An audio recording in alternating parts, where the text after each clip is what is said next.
नमस्कार, मैं पवन कुमार यादव, सहायक प्राध्यापक राजनीति विज्ञान विभाग DAV स्नातकोत्तर महाविद्यालय सिवान, जयप्रकाश विश्वविद्यालय छपरा आप लोगों का इस परिचर्चा में हार्दिक स्वागत करता हूं। आज हम लोग तुलनात्मक शासन एवं राजनीति के एक अत्यंत महत्वपूर्ण प्रकरण संविधान और संविधानवाद में अंतर पर चर्चा करेंगे।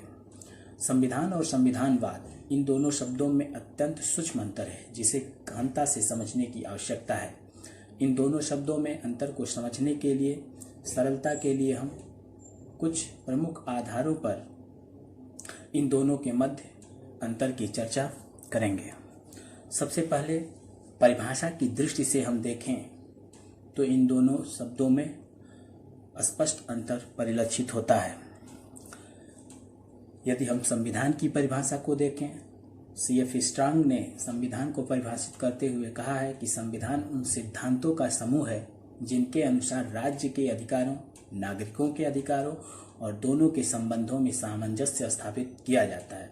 इसी तरह एक परिभाषा गिलक्राइस्ट ने भी संविधान की दी है। उनके अनुसार संविधान उन लिखित या अलिखित नियमों अथवा कानूनों का समूह होता है जिनके द्वारा सरकार का संगठन, सरकार की शक्तियों का विभिन्न अंगों में वितरण और इन शक्तियों के प्रयोग के सामान्य सिद्धांत निश्चित किए जाते हैं। अर्थात संविधान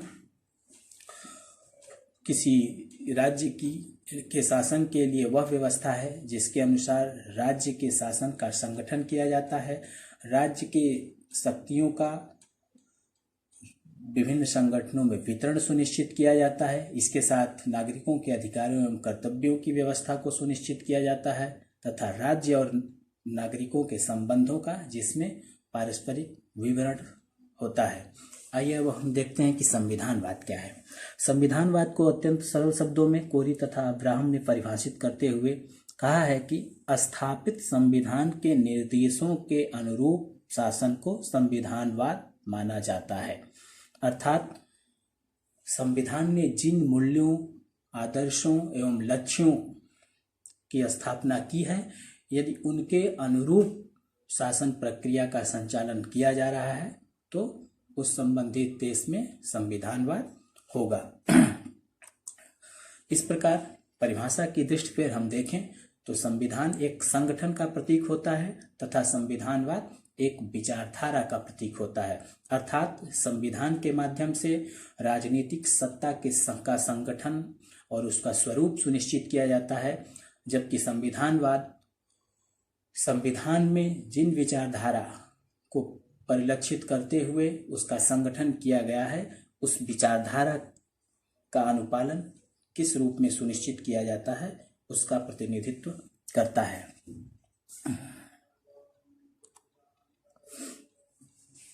अर्थात संविधान तो एक ऐसा संगठन है जिसमें शासक, सरकार और शासितों के संबंधों को निर्धारित किया जाता है, जबकि संविधानवाद उन विचारों का द्योतक है जो संविधान का निर्माण और समर्थन करते हैं तथा जिसके माध्यम से राजनीतिक शक्ति पर प्रभावकारी नियंत्रण कायम रखना संभव हो पाता है। संविधान और संविधानवाद पर जब हम चर्चा करते हैं तो एक प्रश्न सामान्यतः उठता है कि क्या किसी देश में संविधान हो और ऐसा हो सकता है कि उस देश में संविधानवाद न हो? हाँ, बिल्कुल यह संभव है कि किसी देश में संविधान हो और वहाँ पे संविधानवाद न हो। उदाहरण के रूप में हम हिटलर के समय जर्मनी की शासन व्यवस्था को लें और इटली में मुसोलिनी के समय की शासन व्यवस्था को जब हम देखते हैं तो हम पाएंगे कि उन देशों में संविधान के होते हुए भी संविधानवाद नहीं था। क्यों? क्योंकि जर्मनी में संविधान के होते हुए भी संविधानवाद क्यों नहीं था? संविधान के होते हुए भी जर्मनी में संविधान के आदर्शों, मूल्यों एवं लक्ष्यों के अनुरूप वहाँ की शासन सत्ता का संचालन नहीं किया जा रहा था। वहाँ पर स्वेच्छाचारी हिटलर की स्वेच्छाचारी इच्छा ही शासन का पर्याय थी। अर्थात सिर्फ संविधान का होना ही किसी देश में संविधानवाद के होने के लिए पर्याप्त शर्त नहीं है, वरन वहाँ पर संविधान के आदर्शों, मूल्यों एवं लक्ष्यों के अनुरूप शासन व्यवस्था का संचालन और संवैधानिक सरकार का होना भी अत्यंत आवश्यक है।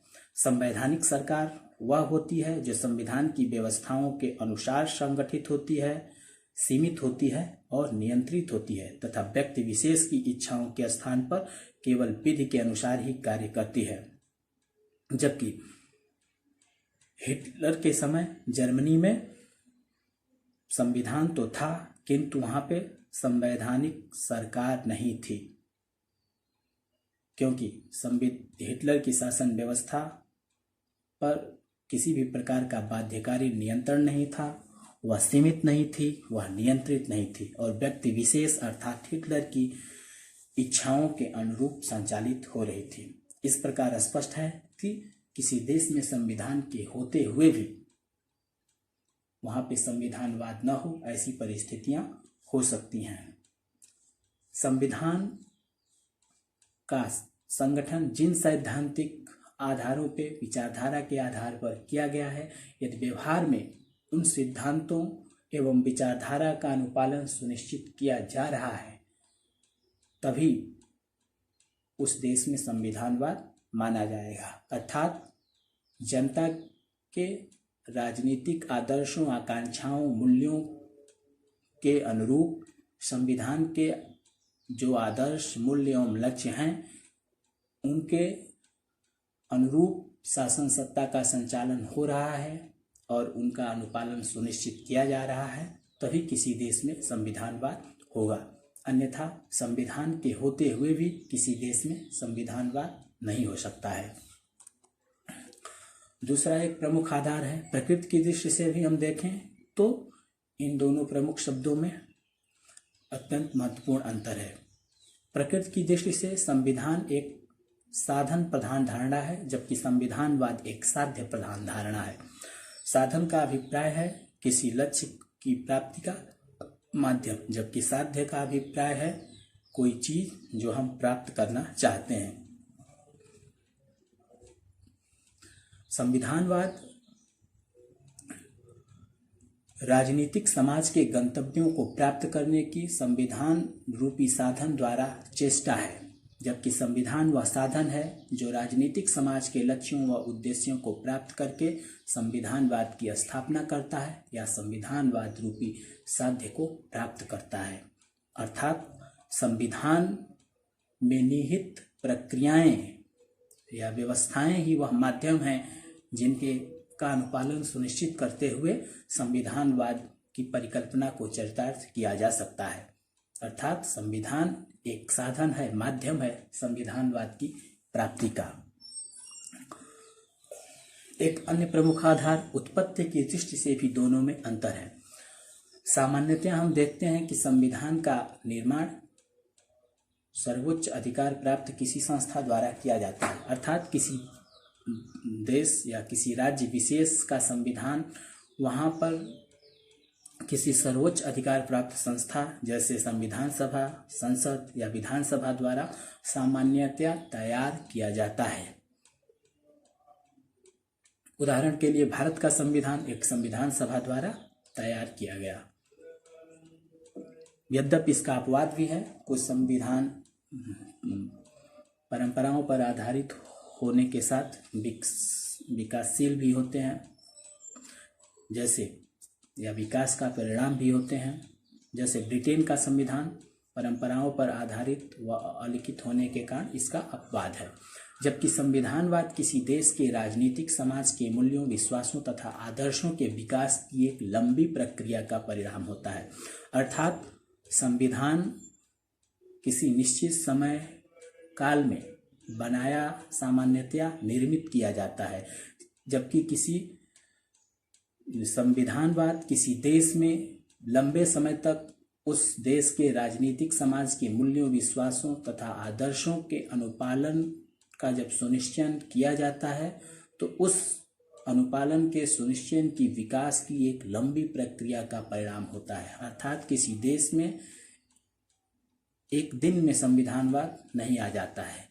संविधानवाद के लिए उस देश के संविधान के आदर्शों, मूल्यों एवं आकांक्षाओं के अनुरूप जब शासन प्रक्रिया का संचालन किया जाता है और लंबे समय तक यह प्रक्रिया जारी रहती है और उन आदर्शों एवं मूल्यों का अनुपालन सुनिश्चित किया जाता रहता है, तब उस देश में संविधानवाद आ पाता है। अर्थात संविधान को सामान्यतः विभिन्न देशों में यह पाया जाता है कि उस देश का संविधान एक निश्चित समय काल में एक निश्चित संस्था द्वारा, सर्वोच्च अधिकार प्राप्त एक निश्चित संस्था द्वारा तैयार किया गया है, जबकि संविधानवाद किसी देश में किसी भी निश्चित संस्था द्वारा तैयार नहीं किया जाता है, वरन यह लंबे समय तक राजनीतिक आदर्शों, मूल्यों एवं विश्वासों के अनुपालन की लंबी परंपरा का परिणाम होता है।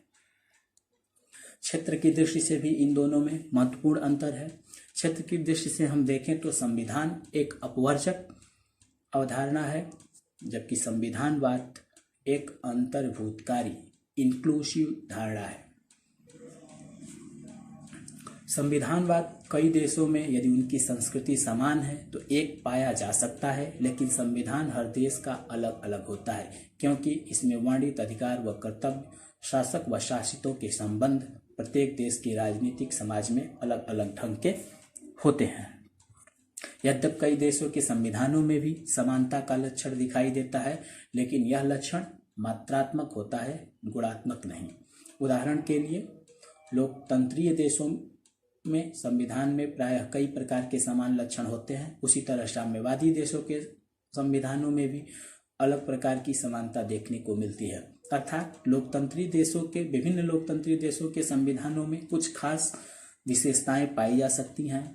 इसी तरह विभिन्न साम्यवादी देशों के संविधानों में कुछ खास प्रकार की विशेषताएं पाई जा सकती हैं, किंतु विभिन्न लोकतांत्रिक देशों के संविधानों में भी जो ये विशेषताएं पाई जा रही हैं वह क्या है कि सिर्फ मात्रात्मक आधार पर ही उनमें समानता दिखाई देती है, गुणात्मक आधार पर नहीं। अर्थात जैसे अमेरिका लोकतांत्रिक देश है और ब्रिटेन भी लोकतांत्रिक देश है, किंतु ब्रिटेन में संसदात्मक शासन व्यवस्था है, जबकि अमेरिका में अध्यक्षात्मक शासन व्यवस्था है, लेकिन दोनों ही क्या है कि लोकतंत्रात्मक देश हैं।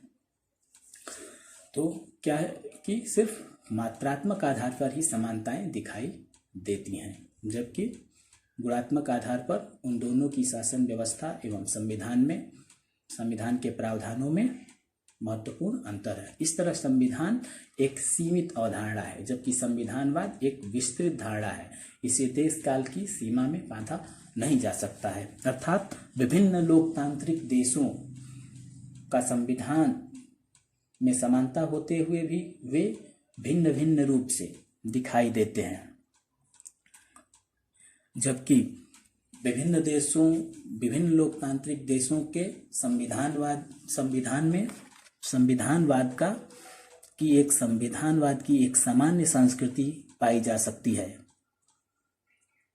अर्थात संविधानवाद का स्वरूप विभिन्न लोकतांत्रिक देशों में, विभिन्न साम्यवादी देशों में एक तरह का हो सकता है।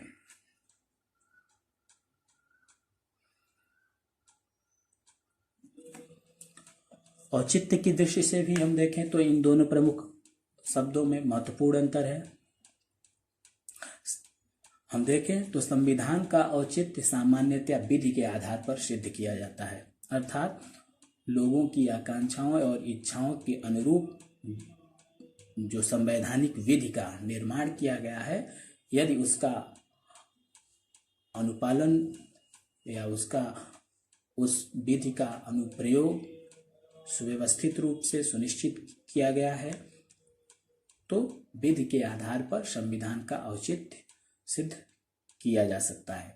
जबकि संविधानवाद में आदर्शों का औचित्य विचारधारा के आधार पर सिद्ध होता है, अर्थात राजनीतिक समाज के जिन आदर्शों, विश्वासों एवं मूल्यों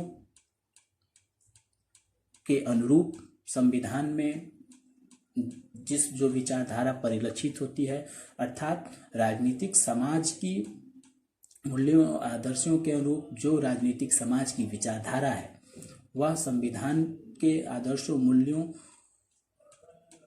में जिस रूप में परिलक्षित होती है, यदि उसका अनुपालन उस रूप में या उसको उस रूप में माना जाता है, तो उस विचारधारा के आधार पर संविधानवाद का औचित्य सिद्ध किया जाता है। अर्थात संविधान में जो विधि सुनिश्चित की गई है, विधि का शासन जो संविधान के माध्यम से स्थापित किया गया है, उसका अनुपालन सुनिश्चित किया जा रहा है विधि के आधार पे, तो संविधानवाद का औचित्य सिद्ध हो जाता है। जबकि संविधान का औचित्य सिद्ध हो जाता है, जबकि संविधानवाद का औचित्य तब सिद्ध होता है जब संविधान में मूल्यों, आदर्शों और जो विचारधारा परिलक्षित है उनका अनुपालन उसी रूप में सुनिश्चित किया जा रहा हो। किसी देश में, जैसे किसी देश के संविधान में उचित कानून व नियमों की व्यवस्था होती है तथा संविधान जन इच्छा के अनुकूल होता है, तो उस संविधान को औचित्यपूर्ण माना जाता है। इसी तरह यदि किसी देश में संवैधानिक आदर्शों को संवैधानिक उपायों से ही प्राप्त करने का प्रयास किया जाता है, तो वहाँ पे संविधानवाद का औचित्य सिद्ध हो जाता है। इस प्रकार हम कह सकते हैं कि संविधान और संविधानवाद में गहरा अंतर है। एक संगठन का प्रतीक है तो दूसरा विचारधारा का, एक साधन का है तो दूसरा साध्य का, एक सीमित धारणा है तो दूसरी विस्तृत, एक का निर्माण होता है तो दूसरे का विकास। इतने गहरे अंतर के बावजूद भी दोनों में आपस में घनिष्ठ संबंध होता है। दोनों एक ही सिक्के के दो पहलू हैं। ये दोनों की दिशाएं अलग अलग होंगी किसी राजनीतिक समाज में, तो यह उस राजनीतिक समाज के लिए विनाशकारी परिणाम लाएगा। अर्थात संविधान में जो सैद्धांतिक रूप से व्यवस्थाएं की गई हैं, उनका व्यवहारिक रूप में भी अनुपालन यदि सुनिश्चित किया जा रहा है, तभी उस देश में संविधान और संविधानवाद दोनों होंगे। किंतु यदि किसी देश में के संविधान को सिर्फ सैद्धांतिक मान्यता दी गई है, इस सिद्धांत में तो संविधान है किंतु व्यवहार में ठीक उसके विपरीत या संवैधानिक प्रावधानों के अनुरूप शासन नहीं किया जा रहा है, तो उस देश में संविधानवाद नहीं होगा और उस राजनीतिक समाज के लिए इसके दुर्भाग्यपूर्ण या विनाशकारी परिणाम निकलेंगे। अतः किसी देश में संविधान और संविधानवाद, इन दोनों चीज़ों के होने के लिए यह अत्यंत आवश्यक है कि उस देश का संविधान सैद्धांतिक रूप से जिन मूल्यों, आदर्शों एवं विचारधारा के आधार पर संगठित किया गया है, वास्तव में उन मूल्यों, आदर्शों एवं विचारधारा का अनुपालन सुनिश्चित किया जा रहा है। धन्यवाद।